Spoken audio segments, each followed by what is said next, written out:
Welcome back to the Upper Tier Podcast, the football podcast we bring you each and every week on the Dynamo Podcast Network. Head over to YouTube, smash that subscribe and bell notification button. Our audio versions of the show are also available on Anchor, so you'll pick them up wherever you pick up your audio podcasts. And joining me tonight for a very special episode, all the way from Canada, no less, Darren Wearmouth. Darren, how are you, my man? I'm good. How are you, sir? Good, not a bother at all. So tonight we're going to talk books. We're going to talk your passion, Sunderland. So a very, very interesting combination. Let's start with the books. How did the whole writing of books and all that stuff come about? Well, I always, I love football, but I love fiction as well. I read since I was a kid, and I worked on the road a lot, so I had a lot of time in B&Bs and hotels, and I just started doing it. I didn't have any idea. I thought it was going to go nowhere. It just something to keep me busy, and then self-publishing come along. Like no agents or publishers wanted anything to do with me, and I put it out on Amazon. I know, shit my pants, to be fair, but it did really well, and all of a sudden these people wanted to know me, and that's pretty much where it started. And then, as you probably know, I've ended up writing books with James Murray from Impractical Jokers, and we made the Times #1 bestseller list, and it all went from there. So it's been a bit strange, but I don't regret it for a minute. Absolutely. So tell us, what's the process? Like if you take a book, say like Awakened, or like what's the process in that? How does it come about from, say concept all the way through to holding the physical book, if you like? Well, I'll use Don't Move for an example. Like it was a bit different with Awakened because the manuscript was already there when James called me. We wanted someone to work together on the editing process. Okay. But with Don't Move, come up with an idea and a rough storyline. You think, okay, there's going to be a prehistoric creature in the forest that's going to stalk down loads of humans, and the webs glow in the dark, and you can only see them under UV light. And then you build the story and the characters around it. We write it. It goes to an agent. They pitch it to publishers. They come back and say, yeah, okay, we want it. And then you have to go through their editing process where they make changes and cover creation. And once all of that's done, you get your final product. And I don't know, it probably, from the outside in, it probably seems like a very, I'm not sitting by a lake, like looking out, musing and all this kind of stuff. It's not like that. Yeah. I wrote Don't Move in a basement bedroom in the Canadian winter. So, it's not as romantic as what everyone seems. It's a little bit more technical, but I enjoy it anyway. Yeah, and what length of time would the process be? Would you tend to work singly on a project, or would you have a number of things going on at any one time? I think when I do my own stuff, it's a bit faster. Where when I'm doing it with someone else, like when I'm co-writing with James, because we're going back and forward and sharing ideas and going over each other's chapters, it takes a little bit longer. For me to produce a book, I would say it was about 3 months. God, that's, to me, I can't even fathom that, actually writing a whole book in 3 months. Like, it's amazing. Like, what about the relationship with James? How did that come about? Well, he had this manuscript, and he'd written it before he'd been on TV, and he was looking for someone to go through the editorial process with him because Harper Voyager wanted to publish it. Because he didn't have time. He's got 3 TV shows. He's a busy man. And so I got an email from his agent one day, and we spoke and he's a very down-to-earth, nice guy. And I think I'd had a couple of cans at the time, but I didn't say anything. And but it was weird seeing someone you'd seen on TV before, just talking to him. And we clicked because we liked a lot of the same stuff. We like a lot of horror movies and that kind of science fiction, Alien, the Terminator movies, all that kind of stuff. See, I'm saying movies now instead of films. That's what you get from living over this side of the pond. Ever since then, we've gone back and forward. I've spent a lot of his time at his apartment writing. And there was a very good Irish pub over the road from where I live called the Beekman, which is sadly closed down in the last few weeks. But I mean, that was my home from home, because you could go in there and get a pint. And yeah, now he's moved out, and we've gone on holiday together. And I was in his bridal party, and he's the godfather of my little daughter now. So I mean, we've been good friends for over 5 years. It's excellent. It's amazing, isn't it, that it just comes about like that and just flourishes into so much more, you know.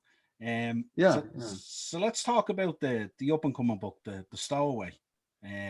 When I read the kind of the synopsis, the summary on it, I got the feeling of a kind of a Cape Fear on a cruise ship kind of feel to it. So I was intrigued by it because Cape Fear would be one of my all time favorite movies. You know, tell Yeah. us about the Stowaway. Yeah, firstly, I love Cape Fear as well. It's just got great scenes. I don't know why, but I just love when Robert De Niro's in the cinema just smoking that cigar, laughing, you know, in front of them. He's, the Stowaway, it was a similar idea. James it was his seed of an idea. What if like mass murder started to happen regularly on a Atlantic cruise right in the middle, where you're thousands of miles from Europe, thousands of miles from the United States, and it'll take a day or two for anyone to get out to you, and people started dropping like flies. I mean, it would be quite a frightening experience. But then we started to delve into it a little bit more and think of a plot and what the motivation would be behind that and everything. And it just so happens that we come up with there's a trial for a mass murderer, and he's a child murderer, and he's got a particularly gruesome way of his signature, his calling card is that I don't want to give too much away, but he leaves the dead child dressed in a pair of clothes that don't fit very well, but they happen to be the clothes of the next victim who isn't dead yet. He's just stolen them. A woman stands trial. There's too much circumstantial evidence for the guy who's standing accused, and he goes free. 2 years later, she's on a cruise, and people start dying again, and the mode of murder is exactly the same. So she's wondering if it's the same guy, if it's a copycat stalking her, someone who like hates her from the trial, or is she losing her mind? And that's what it's all about. Yeah, it's very intriguing. Lots of layers and all too. It's really really good. Like, Yeah. sounds excellent. So let's move on to the other love, Sunderland Football Club. Yeah. Talk to me about how the love for Sunderland came about and when it all started. Well, it's funny. I was born in York, so I'm from Yorkshire, but all my family's from the northeast, around that way, mainly Durham. My dad is a Sunderland fan. My granddad was, and I didn't really get a choice when I was a kid. I was just I was taken to Roker Park, where as soon as I could walk, and I remember the 90 minutes back then seemed to last for 4 days, and when the wind was blowing in from the sea and it was freezing, and I had a thin coat on, and the Bovril would burn your lips off because it was like piping hot. Yeah. But I don't know, you fall in love with those times, don't you, when you first start seeing football, and the sights, the sounds, and the smells, and which you later identify as beer farts and stuff, but you don't know at the time when you're a kid. Yeah. I was just into it, like any kid. I was obsessed with it. I like football more than anything, more than music, more than girls, more than anything. And I was just into it. And I've been to hundreds of games now. I used to be a season ticket holder. I still watch every single game online. And before the pandemic, I would fly over and see games too. Excellent. And what would be? I mean, it was the Black Cats, really, or you'd be shown the door, isn't it? It's like that's the kind of family tradition that it was. Yeah, absolutely, sounds fantastic. So, what was your feeling then? Obviously, Peter Reid at that time came in and kind of set Sunderland on their way. And how was your feeling then? What's your memories back then with Peter? Yeah, I mean that's really good because he came in after a couple of really terrible managers. Mick Buxton, we were languishing. In fact, he come in and saved us from relegation with the last few games. And I remember I went to the first game. I went to the first game of the season, and I think we were playing Leicester City. and we lost 2-1 at home. And I said to my dad, "What do you think?" And he said, "Oh, same old shit." And we walked out. And then, you know, as the season went on and we went on that unbeaten run and we beat Millwall, I think it was 6-0 to go to the top of the table. And then the Cheer Up Peter Reid song come out, and everyone was playing it in the cars and singing it in the pubs before the game and everything. And we were all swept up in it. That season, I think it's funny you should mention that season, because if I look back on my whole time of supporting the club, that season was the most magical for me, because we hadn't been in the Premier League before. We were relegated in 91, just before it all started. Yeah. So you get to see all this glitz and glamour and the new players coming in. I think people like Klinsmann were around then, and Chelsea started to pick up all of their players, Hollett and whatnot. And I just wanted this to be a part of it. And yeah, it was special getting there, especially, you know, I remember having tears in my eyes when we were announced. In fact, we didn't even play when our promotion was announced. I think it was Derby and Crystal Palace chasing us, but because they still had to play each other, neither of them could both catch us, you know, because it was impossible for them both to get maximum points. Yeah. And I remember looking at the TV, I was just ironing my shirt because we were going to a game the next day. It was Stoke at home. And it said, I think Des Lynam said it on TV, and I went in the front room just staring at it going, I can't fucking believe it. Then all of a sudden I smelled the burning. It was my shirt on the ironing board. The iron was still on it. Yeah, absolutely. Yeah. Yeah. But it was a very emotional moment. I remember, you know, the team ran up to Z Cars that day. You know, I think Everton do as well, and it's like, welcome to the Premiership's newest team and everything. We come out, and it was good just to finally know that we got there. All the fun in the Premier League for me is getting there. When you get there, it's usually a disaster for Sunderland. Yeah. What was the feeling moving from Roker to the Stadium of Light? You know, you'll probably get this too. I thought, I don't know, I thought I missed Roker Park a lot more than what I actually did. I was very sad when we left it. I went to the final league game. It was 3-0 at home against Everton, so at least we won. I mean, there was an exhibition game after that, a 1-0 home win to Liverpool. But I think once I got in there and we could all see that we could actually get a beer around it, and the facility, and it was spacious, and everyone had a good view, and we started off playing well there. I mean, we started off back in the Championship, because obviously Sunderland being Sunderland, we got relegated the season before we moved in. I think everybody quickly got used to it because it was so good. It was so good to what we were used to. And on top of that, we got a huge capacity boost as well, because I can't remember which report it was. It might have been the Taylor report or something.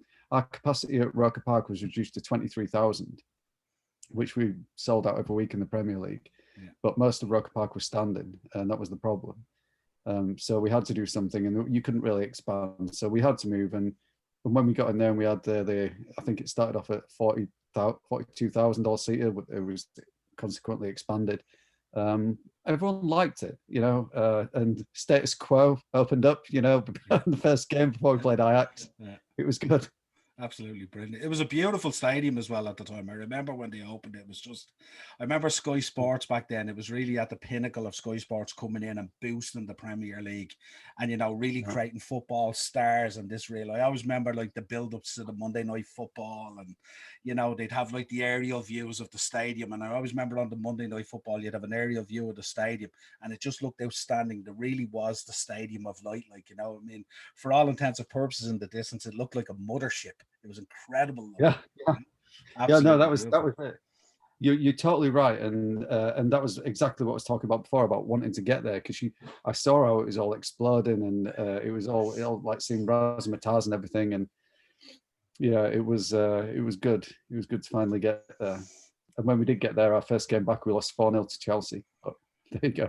Yeah, well, there's nothing wrong. That's not too bad. You know what I mean? There's many a good team has lost 4-0 to Chelsea. Yeah. The Drummondville Consortium came in. What was you thinking around that time? I mean, it must have sounded, in terms of the plan, must have looked pretty good with the investment and everything that was going on. I mean, they came in with the takeover, you know, and off Sunderland went running. What was you thinking at that time? Well, I mean, we'd just been down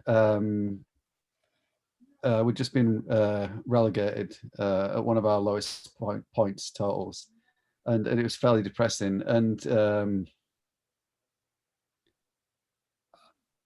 I couldn't, before I heard of Drummondville, I didn't know what was going to happen to us. I feared the worst because I mean, Bob Murray, and he's a very divisive figure at Sunderland, but and to his credit, he did move us to a new stadium, and he tried with Reedy. He tried, we did have budget, but it all ran out of gas and it went downhill. And I feared would be like a Sheffield Wednesday or a Sheffield United or someone like that, sink down 2 or 3 divisions. I mean, which we have now, we didn't at the time.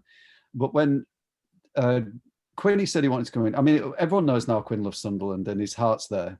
And if he wanted to put a consortium together, everyone backed him. Everyone trusted it.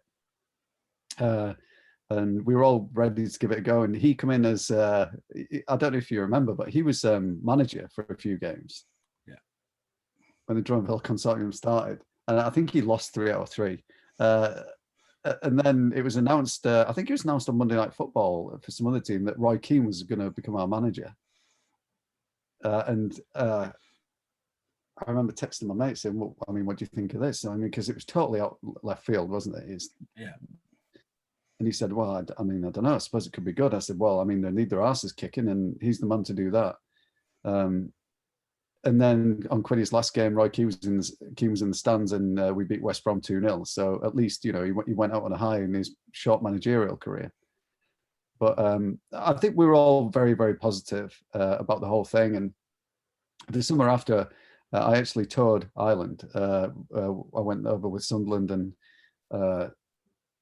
a few of my mates, and we went to Dalymount Park to see Sunderland Bohemians. And I went to Turner's Cross to see us play Cork, which was where we got David Mailer. I think he was playing for Cork that day, and he signed for us afterwards. But yeah, that I would say that was my second favourite season. Going up under Roy Keane with Drummondville. Yeah. The 2 promotion seasons are the best. That was the second best one. It was immense in so many different ways, and he brought like a discipline and a focus to the club that I hadn't seen for a good few years since Reedy, started on a high. But I mean, we all know with Reedy there was a drinking culture there, and in the modern day Premier League, it can't, it all got away from him. Yeah, like he wasn't like. I remember the Sunderland win, the 2-1 win over Newcastle. I'm sure you remember that one. Yeah, I do. That cost Ruud Gullit his job. I mean, that must have felt certainly satisfying, did it? Oh, it's very satisfying because Shearer missed a penalty in it too. But I mean, I remember that because I only got to see it on TV because it was an away game. We had limited tickets. We only got 850 tickets for that game. And I remember seeing Shearer sitting in the dugout with his bottom lip out, and Ruud Gullit standing there in the driving rain, and the conditions weren't good, but we beat him 2-1. It was a Quinny header, and then Phillips lobbed the keeper right from the corner. And I remember Kevin Ball trying to, he did a tackle in pretty much near the halfway line in injury time or very late in the game. And it flew back towards our own net over Tommy Sorensen's head and bounced off the bar. We nearly cocked it up, but yeah, that was very, very satisfying, that game. Yeah, very satisfying. I think it was the first time we'd beaten him in quite a while. Yeah, I'd say you can't say enough good things about Kevin Phillips, really, can you? I mean, what a player he was. 30 goals that season, won the boot, the Euro, what they called it, was the Golden European Boot or something back then, or something like that they called it. Yeah, I think he's the last Englishman to win it. Yeah, but phenomenal player, and I always remember his link-up play with Quinny as well. He was always in the right place at the right time for those good knockdowns off Quinn and stuff like that. They just had a synergy there between them that was at times unplayable. But Phillips, what a player he was. He could. The best thing about him is he could score any type of goal. He was great in the air for his size. He could score outside the box. He could get in the predator. He could score any type of goal.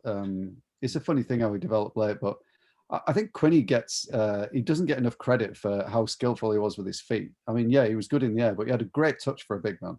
Yeah, absolutely. I'm a Liverpool fan. I'd be remiss if I didn't thank you formally for Jordan Henderson.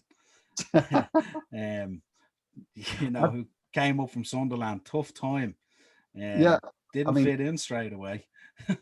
yeah, I mean, I'd be remiss if I didn't thank you for having that beach ball landing on the pitch. Yeah.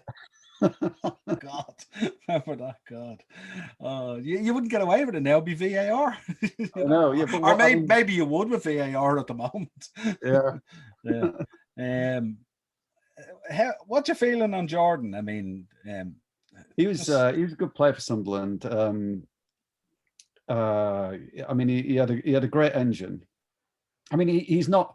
He's never. He was never going to be like a Gerrard or anything like that. You know, he doesn't contribute in that way with the goals. I mean, he does a little bit. My feeling is, I always thought he could play at a better level in Sunderland, but I didn't want him to go.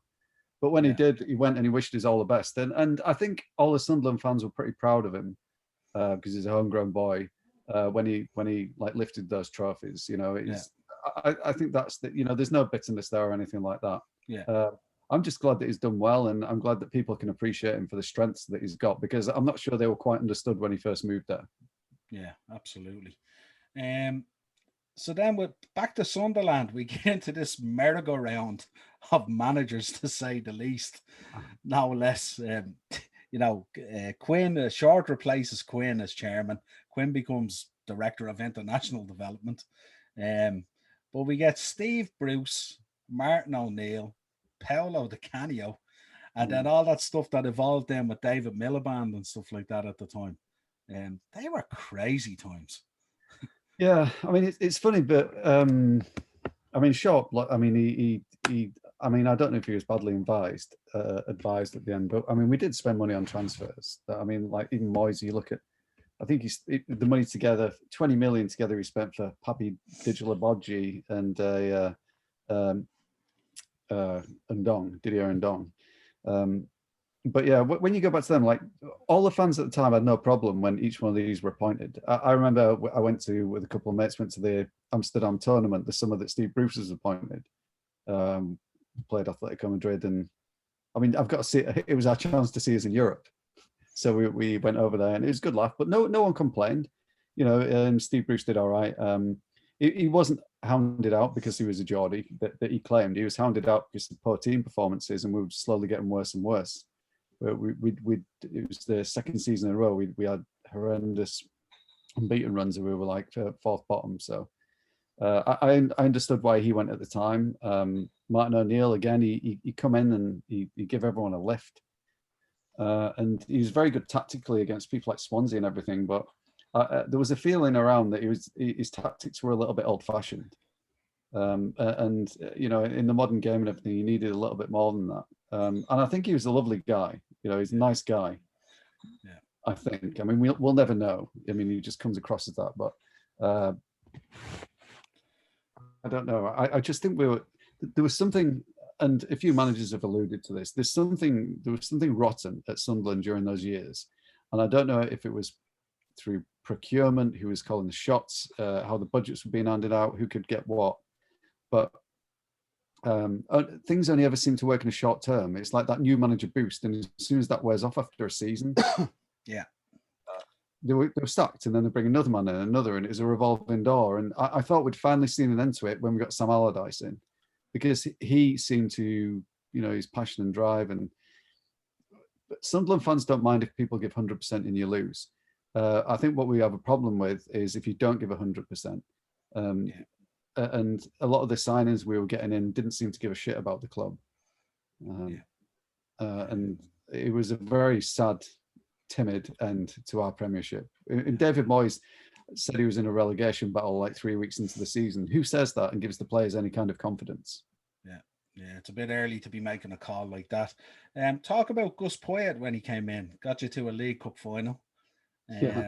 Talking about, I mean, if you think the madness of Paolo Di Canio, I mean, Gus Poyet, here's another man who wears his heart on his sleeve big time.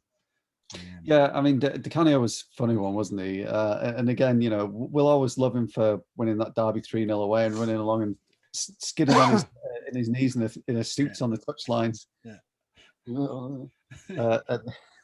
Poyet come in and I mean, again, he got us out of an amazing run to save us. I'm sure we were. I'm not entirely. I've asked a few fans about this, but like I didn't know if people, other clubs around the Premier League, were getting sick of us. Just like surviving by the skin of our teeth for 3 or 4 seasons. But I always knew it would end. Your luck would run out. You can't just keep surviving there. You either have to move up or you're going to go down. And we weren't moving up. So Poyet came in and we had that amazing survival season, and we got to the League Cup final. And I actually thought we had a great chance. We went 1-0 up for Man City, and then Barini went clear through just before the stroke of half time. Company was chasing him down. And I just thought, just tap the ball ahead, go down, we'll get a penalty, he'll get a red card, 2-0, we'll lift in the cup. Yeah. But Company slid in, he got his toe to the ball. Barini went down like a sack of shit anyway. And and then he's I mean, it went to 3-1, then Fletcher missed an easy chance. But it was. I was pleased. Actually, I was pleased to get there. But one of the most pleasing things of the whole cup run, which you'll probably like being a Liverpool fan, was beating Manchester United at Old Trafford on penalties. That's right. I remember that. Yeah, absolutely. Yeah, it's fantastic. So then, sort of, we kind of move. I mean, Pickford obviously moves off to Everton. Simon Grayson comes in, and then we get the whole Sunderland till I die, which I thought was an absolute. I really, really enjoyed the documentary side of it and stuff like that. It accelerated my distaste for Jack Rodwell as a player, because I mean it was just disgusting what he did, like, you know what I mean, and of course, like, the documentary series did him no favors at all. It was terrible, like, What was your thinking at that time? Obviously, Chris Coleman and all came in on the documentary, and I mean, I look at Sunderland, and to me, Sunderland have a kind of a setup. I say it sometimes even. I don't know how it took so long for Leeds to get back into the Premiership, but there's certain teams out there that I always associate with the Premier League, and Sunderland would be one of those teams. They have the stadium, they have the setup, they have the fan base without a shadow of a doubt. But it doesn't just seem to all come together. What was you thinking? I mean, I mean, the Sunderland Till I Die thing, it was hard for me to watch, being a Sunderland fan. There was Premier Passions, that was another one out in 97, 98, but the Sunderland to Die, I mean, it was, I kind of feel sorry for Chris Coleman. He's like a bit of a David Brent type character. I mean, he seems like a lovely guy, and he likes all the staff and everything like that, but he just doesn't seem good at his job. And Aidan McGeady's alluded to it afterwards, like, he's getting instructions, and he was like, what? He's just telling everyone to try hard, and you need more than that. Yeah. You can. I think he got away with it at international level because you've got international players. But when you're kind of on an 11 playing field, or you've got players who aren't necessarily as good, and you need to get them playing, you can't just say that to them. Yeah. It was. I don't know. I mean, I felt sorry for him because even though we went down, he's I'll stay, and. If there's a takeover, and I'll be here, and you kind of admire that loyalty, and he wants to dig in and everything like that. But I just didn't see it, and Grayson as well. What a mistake he was. The first thing he come in, and he made the pitch dimension smaller, and he was saying it as if he was some kind of like Pep Guardiola genius. We'll make the pitch directions, get, and all that does is he just makes it more of a scrambling kick fest. And I mean, if you want to assemble a good team, you want a lot of space to play in. So it's kind of the opposite of and a fit team. If you fit, you can and you've got the legs, you're good players, and you can tire people out by passing it around them and moving them around the pitch. And he didn't seem to have any of that, and some of his signings were baffling. I mean, his goalkeepers were terrible. I don't know if you got the fellow from Blackburn, Steele, who was. We had a friendly against Celtic, and he was just. There's no other word for it. He was just shit. And then he got in Lee Camp, who Lee Campy. I thought it was Danny Baker in goal when he first come out. Yeah, I remember looking at the documentary, and it just focused so much on all these goalkeeping mistakes. Yeah. And it sort of, it nearly gave the impression that there was nearly no other issues. It was just, got to resolve this goalkeeping issue, you know what I mean? And it was like, it was strange. But what I did enjoy about the documentary, looking at the background stuff and the insight that it gave you, it really did give an impression that the club, you know, has all the mechanisms there and everything that should be there to be a big club and be potentially back in the Premier League. Mm. I mean, you often hear sometimes that, like, how do clubs survive? Because they're operating kind of at a Premier League or a Championship level, but they might be in League One or League Two. Yeah. And I was looking at that, but it's interesting. But I mean, I loved when Sunderland was in the Premier League. I mean, even this year, like, I'm really enjoying Leeds being back in the Premier League, even though I'm a Liverpool fan. I appreciate good football, and I do believe there is teams out there that do belong in the Premier League, and there's teams out there that should never be in the Premier League. Yeah, I know what you're saying. Like, but on the flip side, I would say that nobody has a God-given right to be there, and whoever's there, probably deserves to be there. Because I mean, you look at teams like Bournemouth and everything, and I went down, and actually, I think that was our first win under Moyes, away in October, and Anichebe got and Defoe got one. And you look around the stadium, and it was tiny, and Eddie Howe had been playing some good stuff at the time, and you just think, on the balance of things, the money we've spent and our infrastructure and everything like that, why are these way ahead of us? I didn't get it. You don't, do you? It just must be mismanagement from top to bottom. But I know what you're saying, and part of it is I can't wait to get back to the Championship right now. Yeah. Partly because it's close to the Premier League, but there's some big teams down in the Championship nowadays. Go and play them. I mean, obviously we'd have the game against Borough, and Derby are down there as well, and Forest, and some big old Sheffield Wednesday, if they don't go down, some big old traditional teams there. Yeah. I've often said to people at times, on the face of it, when you look at the Premier League, there's going to be potentially, 3 or 4 teams that might go push on to do it. Obviously, you get the odd one like Blackburn or Leicester that come through and end up winning it. But when you look at the Championship, it's so competitive. There's so many games. It's a totally different kettle of fish, and such a difficult league to win. Like, it's like, even when you see at the top, these teams, they're constantly swapping first and second, third all the time, and there's so many games, often twice a week you're playing. So sometimes every week there's nearly 6 points up for grabs. You know what I mean? And it's just, you can see it with Leeds. Look at how long it took Leeds to climb back out of it after what happened to them and stuff like that. It's such a competitive league. Like, it's. It is. In my younger day, I never used to see the difference as much because we'd spent more time in the Premier League. But then after we'd been out of it 10 years and you come back, to me, the difference was stark. I mean, the refereeing, I know people complain about the refereeing in the Premier League, but Jesus, in the Championship, it's terrible. I mean, you lose points from bad decisions.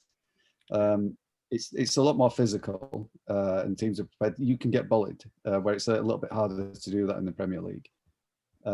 Because we had quite a short team and we were just getting out muscled everywhere. The boxes get bombarded a lot more as well. And as you say, I mean, because it is more physical and it's 46 games and everything, you need a young fit squad. You can't get away with it with all these old knackers that we had in our team at the time.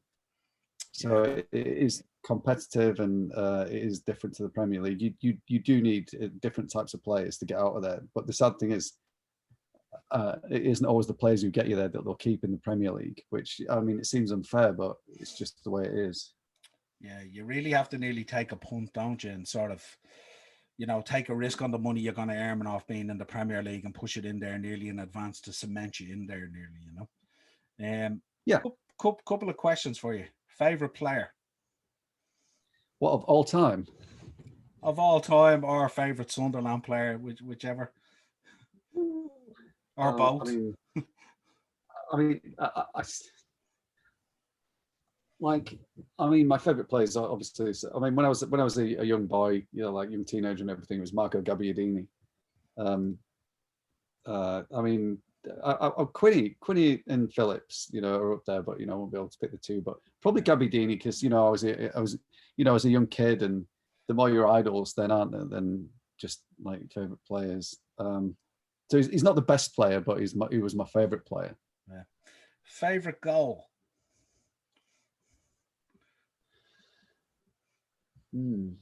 I'd say Jermaine Defoe against Newcastle. I don't know if you remember it, but it dropped on his. It was a direct long ball up and a header down to him, and he caught it on the volley outside the box, and it just went straight into the top right corner, and we won 1-0. What a player, Jermaine Defoe! Yeah, what a player. Most memorable football moment. Wow.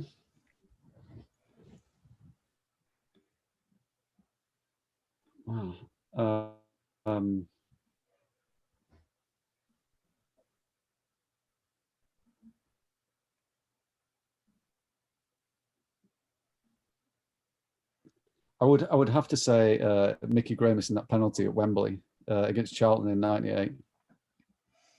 I was there, and my hangover had already started kicking in because it went into extra time and penalties.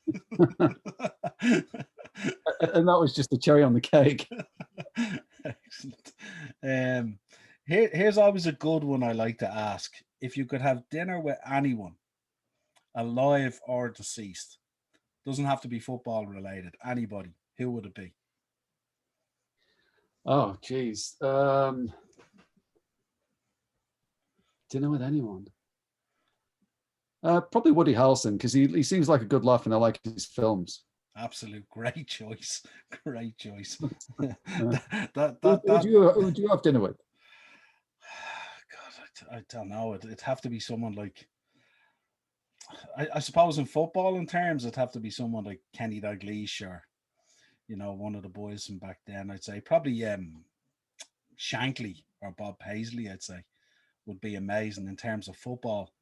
In terms of, say, Hollywood or something like that, probably, someone like Arnie or Stallone. I grew up on those action kind of movies and stuff like that, so one of those two boys, I'd say, would be fairly interesting to have dinner with. I'd say with Woody Harrelson, it wouldn't just end up with dinner. I'd say that would end up being like an all-weekend bender craziness, I'd say. You know what I mean? That's why I picked it. Yeah, it's a good choice, yeah. So, it's been an absolute pleasure talking to you. It feels like it's after flown by, but plenty there.